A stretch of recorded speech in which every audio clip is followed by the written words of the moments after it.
This is a weighted, heatable, coolable stuffed animal I was sent to review, and I'm in love.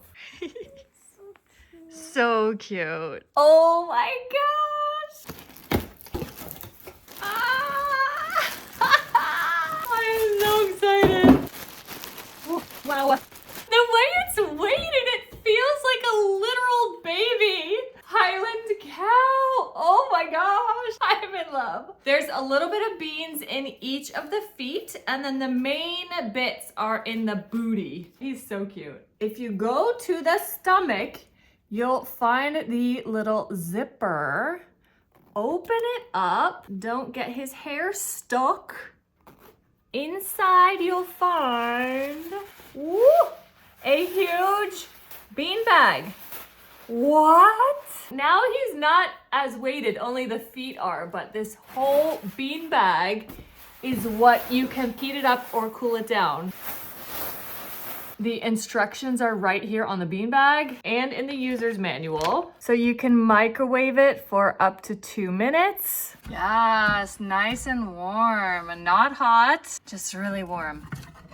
Then you're gonna stick it back in your stuffed animal, zip it up, and enjoy the warmth of your weighted, cuddly stuffed animal. I'm already feeling the warmth. It's really quick, but it's not hot. Or you could put it in the refrigerator for up to 2 hours to have it nice and cool, and then put it back in the stuffed animal and enjoy it that way. Super cute.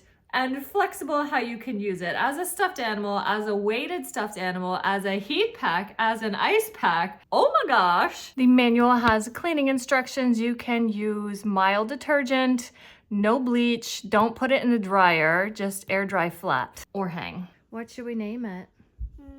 Orange. Esther. Orange. Oh, Esther. You hear the beanies?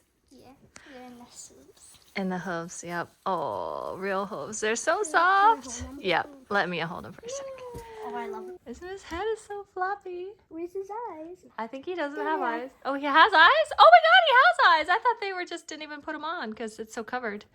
He does have eyes. Where's the other one? Oh, I can barely see it. Ooh, there it is. And just as decoration as well, because it is so cute. And let me show you. In case you didn't know, I kind of have a Highland cow obsession. So now we have a new friend in the family.